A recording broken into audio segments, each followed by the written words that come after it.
கல்வியை சொல்லிக் கொடுங்கடானா சாதியை சொல்லித் தர்றாங்க. வீட்டையும் நாட்டையும் நேசிங்கடானா மதத்தை நேசிக்கிறாங்க. இந்த மதமும் சாதியும் பாசத்தை சீரழிக்குது. மூச்சு காற்றிலிருந்து உடை, உணவு அனைத்தும் தர்றது இயற்கை தான். அந்த இயற்கை ஒரு பொன்முட்டை இடுகிற ஒரு வாத்துன்னு ஒரு கதை இருக்கு இல்லைங்களா, அது மாதிரி அது கொடுக்குற ஒவ்வொரு இயற்கையும் இயற்கை கொடையை நம்ம வந்து மொத்தமாக அழிக்கிறதுனால இயற்கை சிதைஞ்சு வறட்சி ஏற்பட்டு சூடு ரொம்ப அதிகமாகி அதனால் உயிரினங்கள் அழிந்து நம் வாழ்வில் கலந்த சினிமா ஸ்கிரிப்ட் இன்னைக்கு தமிழகம் முழுவதும் வெளியாகி மிகப்பெரிய பரபரப்பை ஏற்படுத்திக்கிட்டு இருக்க படம் தான் தென் தமிழகம். அந்த திரைப்பட குழு இப்போ நம்மகிட்ட இருக்காங்க. திரைப்பட தயாரிப்பாளர், அந்த படத்துக்கு கதை, திரைக்கதை, வசனம், பாடல்கள், தயாரிப்பு என்ற அனைத்து பரமானங்களையும் இன்றைக்கி வந்து தமிழக மக்களுக்காக அழகான ஒரு படைப்பாக கொடுத்துருக்காரு. படத்தோட தயாரிப்பாளர், வசனகர்த்தா நம்ம கூட ரங்கராஜன் அண்ணன் அவர்கள் இருக்காங்க. அவங்ககிட்ட நம்ம இந்த படத்தை பற்றி கேட்டு தெரிஞ்சுக்கலாம். வாங்க. வணக்கம். வணக்கம். வாங்கணுமா? இல்லை, நானே வச்சுக்கிறேனே. இன்றைக்கி இருக்கிற காலகட்டத்தில் பார்த்திங்கன்னா தினம் பேப்பரில் ஆணவ படுகொலை, இந்த மாதிரி ஜாதி வெறி பிடிச்சி மக்களை வந்து டெய்லி வந்து கொண்டுக்கிட்டு இருக்காங்க. நம்ம டெய்லி பார்க்க முடியுது. எந்த எண்ணத்தின் அடிப்படையில் இந்த படத்தை நீங்கள் இப்போ வந்து உருவாக்கியிருக்கீங்க? ஒரு இயற்கை மேலே உள்ள ஒரு காதல், அதே மாதிரி அன்பு, பாசம் எல்லாம் காணா போயிட்டு பொருளாதாரமே வாழ்க்கை. பொருளாதாரம் தேவை தான், ஆனால் பொருளாதாரம் மட்டும்தான் வாழ்க்கை அப்படிங்கிற ஒரு சிந்தனையில் இந்த மக்களாக இருந்தாலும் சரி, பேரண்ட்ஸாக இருந்தாலும் சரி போயிடுறாங்க. ஆனால் அவங்க தன்னுடைய குழந்தைகளை எந்த ஒரு விஷயத்துலேயும் தேசப்பற்று, மொழிப்பற்று, இந்த மண்ணோடைய ஒரு பற்றை சொல்லித்தான் நம்ம வளர்க்கணும். சம்பந்தமில்லாத எந்த ஒரு உருவமே இல்லாத ஒரு சாதியோ அல்லது ஏதோ ஒன்று சொல்லி அழுத்தி வளர்க்கக்கூடாது அப்படிங்கிற ஒரு கருத்தை நம்ம இந்த படத்தில் சொல்லியிருக்கோம். அது மட்டும் இல்லை, இயற்கையை அழிக்கிறதுனால இந்த நாடு நிச்சயம் வந்து மிகப்பெரிய அழிவை சந்திக்குங்கிறது எல்லாருக்கும் தெரியும். சார், இந்த படத்தோட தொடக்கத்திலேயே பார்த்தீங்கன்னா இந்த டைட்டில் சாங்கில் வந்து பார்த்திங்கன்னா நிறையா இயற்கை வள சுரண்டல், வறுமை, விவசாயம் வந்து எந்தளவுக்கு போய்கிட்டு இருக்குன்ற விஷயத்தை வச்சு கதையை தொடக்கிறீங்க சார். இந்த படம் வந்து இன்றைக்கி இருக்கக்கூடிய காலகட்டத்தில் உண்மையை பிரதிபலிக்க வகையில் இருக்குது. இந்த கதையை இப்போ எடுக்கணும் இந்த காலகட்டத்துக்கு ஏன் அப்படின்னு எங்களுக்கு தோணுது. என்ன சார் மக்களுக்கு சொல்ல விரும்புகிறேன்? மக்களுக்கு சொல்ல வர்றது, சொன்ன மாதிரி இயற்கையை காதலிங்க. இயற்கை எல்லாமே தரும். எல்லாமே மொத்தத்தில் வந்து நம்ம வாழ்கிற மூச்சு காற்றிலிருந்து உடை, உணவு அனைத்தும் தர்றது இயற்கை தான். அந்த இயற்கை ஒரு பொன்முட்டை இடுகிற ஒரு வாத்துன்னு ஒரு கதை இருக்கு இல்லைங்களா, அது மாதிரி அது கொடுக்குற ஒவ்வொரு இயற்கையும் இயற்கை கொடையை நம்ம வந்து மொத்தமாக அழிக்கிறதுனால இயற்கை சிதைஞ்சு வறட்சி ஏற்பட்டு சூடு ரொம்ப அதிகமாகி அதனால் உயிரினங்கள் அழிந்து, அது மட்டும் இல்லை அதனால் விவசாயம் அழிஞ்சு மொத்தமாக வந்து பகுதியே வறட்சியாக காணப்படுறதுனால தண்ணியும் நிலத்தடி நீரும் வற்றி போயிடுறது. குடிக்க தண்ணி கூட இல்லாத ஒரு காலகட்டத்தில் நம்ம இந்த பூமியில் நம்ம உழவிக்கிட்டு இருக்கின்ற வேதனையை இந்த படத்தில் ஓரளவுக்கு நம்ம மையப்படுத்தியிருக்கோம் தம்பி. இந்த படத்தில் பார்த்திங்கன்னா நிறைய இடங்களில் மக்கள் தேட்டரில் கைதட்டுறாங்க. குறிப்பாக வசனத்துக்காக புரட்சின்னு வந்தால் ஜாதியவாதிகளையும் மதவாதிகளையும் இந்த மனித கூட்டம் அழிக்கும் அப்படின்ற அந்த வசனத்துக்கு வந்து பார்த்திங்கன்னா மக்கள் மத்தியில் மிகப்பெரிய வரவேற்பு இருக்குது. இந்த வசனம் எப்படி உங்களுக்கு எண்ணத்தில் உருவாச்சு? சாதி மதம் மதவாதிகளையும் வந்து நீங்கள் எப்படி பார்க்குறீங்க இன்றைக்கி காலகட்டத்தில்? கல்வியை சொல்லிக் கொடுங்கடானா சாதியை சொல்லித் தர்றாங்க. வீட்டையும் நாட்டையும் நேசிங்கடானா மதத்தை நேசிக்கிறாங்க. இந்த மதமும் சாதியும் பாசத்தை சீரழிக்குது, அன்பை சிதைக்குது.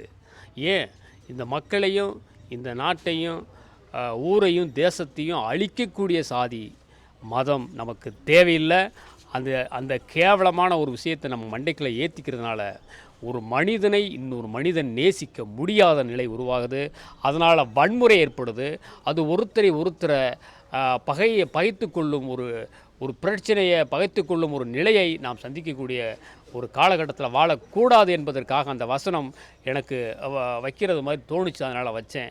எனவே இந்த வசனம் ஒரு சாதி வெறியனுக்கும் ஒரு மத வெறியனுக்கும் அந்த வசனத்தால் ஒரு திருத்தம் அவன் திருந்துறது மாதிரி இருந்தால் இந்த படத்திற்கான ஒரு வெற்றியாகவே நான் கருதுகிறேன். அதனால் சாதியும் மதமும் இயற்கை ஒழிப்பவனும் மண்ணு திருடுறவனும் மலையை குடையறவனும் இந்த நாட்டுக்கு துரோகி, இந்த தேசத்துக்கு எதிரி அப்படிங்கிற விஷயத்தை வச்சு தான் அந்த வசனத்தை நான் எழுதினேன் தம்பி. இதில் பார்த்தீங்கன்னா உங்களுடைய முந்தைய படைப்புகள் பார்த்தீங்கன்னா தரிசு நிலம், அது வந்து பார்த்தீங்கன்னா அதுவுமே ஏற்றத்தாழ்வுகளை பற்றி பேசக்கூடிய ஒரு படமாகவும் இருக்குது. இந்த தென் தமிழகம் படமும் கிட்டத்தட்ட இயற்கையோடு சேர்ந்து இயற்கை வளங்கள் சுரண்டல், ஜாதிய படுகொலை, ஆணவ படுகொலை இதை பற்றி பேசுது. இதை பற்றி நீங்கள் தொடர்ந்து படம் எடுக்கிறதுக்கு என்ன சார் காரணம்? அதாவது இப்போ நான் யாரையுமே டார்கெட் பண்ணி யாரையும் குறைச்சி யாரையும் தூக்கி பேசி படம் எடுக்கிறதுக்கு நாம் இங்கே வரல. அதே மாதிரி பணம் தான் எனக்கு முக்கியம், பணத்தை சினிமானா பணம் முக்கியம், கமர்ஷியல் மட்டும் பண்ணுவோம், சும்மா ஒரு கிளாமரை காமிப்போம், யாரையாவது ஒருத்தனை தாக்குவோம், அதன் மூலம் பணம் வரும், ஒரு கிளாப்பு கிடைக்கும் அப்படிங்கிற வேலைக்கு இங்கே வரக்கூடாது. ஒரு பேனா ஒரு ஒரு ஒரு தெருவையாவது திருத்தணும், ஒரு பேனா ஒரு ஒரு ஒரு குழந்தையாவது திருத்தணும், ஒரு பேனா அதாவது எழுதுறது ஒரு ஒரு குறைந்தபட்ச மக்கள் திருந்தணும், அல்லது அதை கண்டு அவங்க வழியை சரியாக கொண்டு போகணுங்கிறதுக்காக ஒரு கதையை எழுதுகிறோம், அந்த கதையை உருவாக்கமாக்குறோம், அதை திரைப்படமாக்குறோம். அவ்வளோதான் காரணம். யாரும் தனிப்பட்ட முறையில் எந்த சாதியும் மதத்தையும் நம்ம தாக்க போகிறதா இல்லை. இயற்கையை அழிக்கிறவன் இந்த நாட்டுக்கு தேவையில்லை. சாதி மதத்தை கடைபிடித்து ஆணவ கொலை செய்பவன் இந்த மண்ணுக்கே தேவையில்லை, இந்த தேசத்துக்கே தேவையில்லைங்கிற கோபத்தை பேனா மூலம் காமிக்கிறோம், திரையில் பிரதிபலிக்கிறோம். சில பேர் சார் படத்தில் வந்து நிஜ வாழ்க்கையில் ஒரு மாதிரி இருப்பாங்க, சினிமா வாழ்க்கையில் ஒரு மாதிரி இருப்பாங்க. ஆனால் நீங்கள் வந்து ஒரு மாற்று திருமணம், அதாவது வந்து அன்றைக்கே வந்து மிகப்பெரிய ஒரு புரட்சிகரமான ஒரு காதல் பண்ணி கல்யாணத்தை முடிச்சிங்க. அதோட பிரதிபலிப்பாக நம்ம எடுத்துக்கலாமா? உங்கள் படத்தில் தொடர்ந்து பார்த்தீங்கன்னா ஒரு உயர்ந்த சாதியோ தாழ்ந்த சாதியோ காதல் திருமணம் பண்ணிக்கிற மாதிரி காட்சிகள் இதில் வச்சுருக்கீங்க. அதுக்கு என்ன சார் காரணம்? அதாவது நான் சொல்லலை, பெரியார் சொல்லியிருக்கிறாரு, அது அம்பேத்கர் ஐயா சொல்லியிருக்காங்க. மிகப்பெரிய தலைவர்கள் சொன்னதை நம்ம வந்து அதை திரும்ப சொல்கிறோம் அல்லது நினைவூட்டுறோம், அவ்வளோதான். அது எனக்கு அந்த காதல் திருமணம், கத்திரிக்காய் திருமணம் அது எனக்கு முழு ஆணும் பெண்ணும் திருமணம் முடிஞ்சு போச்சு. அதில் என்ன மேல் திருமணம், கீழ் திருமணம், சாதி மதம் அதெல்லாம் கிடையாதுங்க. ஆணும் பெண்ணும் கல்யாணம் பண்ணிக்கிறாங்க. அதில் என்ன சண்டை, அதில் என்ன ஆணவ கொலை, அது என்ன ஆணவம்? அது என்ன சார் சாதி மறுப்பு திருமணம்னா? அது சாதியே இல்லைடா, எனக்கு சாதி தேவையில்லடா எங்கள் 2 பேத்துக்கும் அப்படின்னு அர்த்தம். இதில் என்ன போயிட்டு ஏன் சாதியை காமிங்க, கண்ணில் காமிங்க, சாதிக்கு எத்தனை கால் இருக்குது காமிங்க, பெண்ணுக்கு காலை காமிக்கிறேன், ஆணுக்கு கையை காமிக்கிறேன், சாதிக்கு என்ன இருக்குது? ஒன்றுமே இல்லை. மதத்துக்கு என்ன இருக்குது? ஒற்றுமையாக இருங்க, மனிதனாக வாழுங்க அப்படிங்கிற ஒரு கோபத்தை அதில் காமிச்சிருக்கிறோம். மற்றபடி வெறும் பணத்தை மட்டும் சம்பாதிக்கிறதுக்கு நம்ம படம் எடுக்கக்கூடாது. பணமும் அதேமாரி சம்பாதிக்கணும் அப்படின்னா கருத்தியலாக காசு எடுப்போம். அதனால் கருத்தை கொண்டு இன்னொருத்தனை சிதைச்சு இன்னொரு ஆளை அசிங்கப்படுத்தி ஒரு சமூகத்தை குறைச்சி நம்ம காசை பார்க்க வேண்டிய அவசியம் கிடையாது. அதனால் இந்த படத்தை வந்து பாருங்கள், திரையரங்கை வந்து பார்த்து வெற்றியடை வைங்க. அடுத்தடுத்து நம்ம வந்து சில மாற்று கதைகளை கொடுப்போம், உங்களிடத்தில் வரவேற்பை பெறுவோம்னு சொல்லி இந்த நேரத்தில் நான் சொல்லிக்கிறேன். ஒரு சின்ன கேள்வி சார், இப்போ பார்த்தீங்கன்னா அந்த முத்தமிழன் இறந்துடுறாரு, அந்த பொண்ணு வந்து பார்த்தீங்கன்னா வந்து உடன்கட்டை ஏறது மாதிரி காட்சி அமைப்புகள் வச்சுருக்கீங்க. இப்போ என்ன சார் அதுக்கு காரணம்? அதாவது தப்பான அப்பா, அதாவது மகள்கிட்டே உண்மையாக இல்லை. மொத்தத்தில் அங்கே அந்த பட்டறையில் வேலை செய்யக்கூடிய பணியாளர்கிட்டையும் அவர் வந்து உண்மையாக கிடையாது. அப்போ சாதியும் மதத்துக்காக தன் இரத்தத்திற்கு பிறந்த ஒரு மகள்கிட்டையே ஒரு நாடகத்தை போடுறாரு, ஒரு பொய்யை சொல்கிறாரு. அவ்வளோ பெரிய பொய்யை சொல்லி அவ்வளோ இப்படி நடித்து தன் மகள் காதலிச்சவனையே ஆணவக்குள்ள செய்கிற அளவில் நாடகத்தை போடுறாரு. அதனால் அவரை அந்த அப்பாவுக்கு பிடிக்காது. அப்படி திருப்பி அந்த அந்த அப்பனோட எப்படி இருக்க முடியும் ஒரே வீட்டில்? அதனால் அங்கிட்டும் இல்லை, முத்தமிழன் இல்லாத மண்ணில், நல்லவனாக இல்லாத அந்த வீட்டில், அப்பன் நல்லவனாக இல்லாத அந்த வீட்டில் இனிமேல் என்ன செய்ய போகிறோம் அப்படிங்கிற ஒரு விஷயத்தில் அந்த பிள்ளை, அதாவது அந்த ஹீரோயின் ஒரு முடிவு எடுக்குது. அதனால் இனிமேல் வாழ முடியாது அப்படிங்கிற ஒரு கட்டத்தில் விரக்தியாக அந்த தீக்குள்ளே திருப்பியும் குதித்து தன்னை மாச்சிக்குது. இந்த கதை சார் இன்றைக்கி வந்து தேட்டரில் நாங்கள் பார்த்துட்டு வெளியில் வந்தால் நாங்களும் பார்த்தோம். மக்கள் வந்து மிகுந்த கனத்த மனதோடு வெளியில் வர்றாங்க. இப்படி இந்த மக்கள் இந்த அவுட்புட் வந்து நீங்கள் எதிர்பார்த்தீங்களா? மக்கள் மத்தியில் வரவேற்பு இருக்கும்னு எதிர்பார்த்து தான் ஒரு விஷயத்தை பண்ணுவாங்க. அந்த இது நடந்திருக்குன்னு சொல்லி நான் நினைக்கிறேன். இது என்னை ஊக்கப்படுத்தியிருக்கு. அது மட்டும் இல்லை, தனி மனித ரங்கராஜன் மூலம் மட்டும் இந்த வெற்றி இல்லை அப்படிங்கிறத நீங்கள் புரிஞ்சுக்கணும்.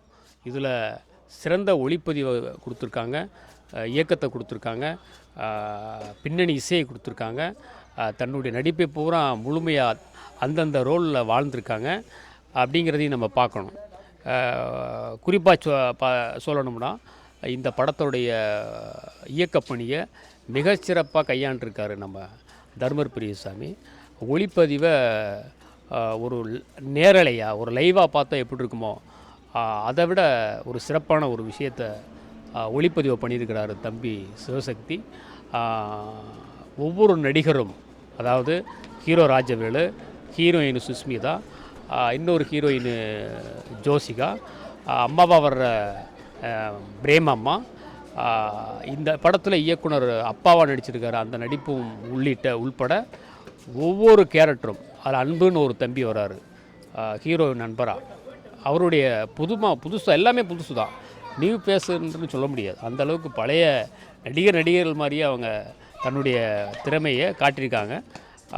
எல்லாமே ஈடு கொடுத்து சிறப்பாக நடித்தது, அவங்களுடைய திறமையெல்லாம் இதில் பதிவு செய்ததுனால தான் இந்த படத்தின் வெற்றி நம்ம பார்த்துருக்க முடியுது. சார் இன்றைக்கி பார்த்தீங்கன்னா நிறைய நல்ல தரமான கதைகளை கொடுக்கக்கூடிய இயக்குநர்கள் மாரி செல்வராஜ், வெற்றிமாறன், ரஞ்சித் போன்ற இயக்குநர்கள்லாம் தரமான படைப்புகளை மக்கள் கொடுத்துக்கிட்டு இருக்காங்க. அந்த வகையில் நீங்களும் அந்த இடத்துக்கு இன்றைக்கி நீங்கள் வந்திருக்கீங்க அப்படின்னு நாங்கள் தொடர்ந்து உங்களை பார்த்துக்கிட்டு இருக்கோம். உங்கள் நல்ல எண்ணங்களும் சிந்தனையும் செயலும் வெல்ல சினிமா லேஞ்சர் சினிமா ஸ்கிரிப்ட் யூடியூப் சேனல் சார்பாக உங்களுக்கு வாழ்த்துக்கள் சார். நன்றி. உங்கள் ஆதரவை எங்கள் படத்திற்கு, எங்கள் படக்குழுவினருக்கும் தொடர்ந்து கொடுங்க. இந்த படத்தை நீங்கள் எடுத்து மக்கள்கிட்ட சொல்லுவீங்கன்னு சொல்லி இந்த நேரத்தில் இந்த ஒரு நேரலைக்கு உதவி செய்த உங்களுடைய சினிமா ஸ்கிரிப்ட் தொலைக்காட்சி குழுவிற்கும் உங்களுக்கும் தென் தமிழகம் படக்குழுவின் சார்பாக நன்றியை தெரிவித்துக் கொள்கிறேன். நன்றி.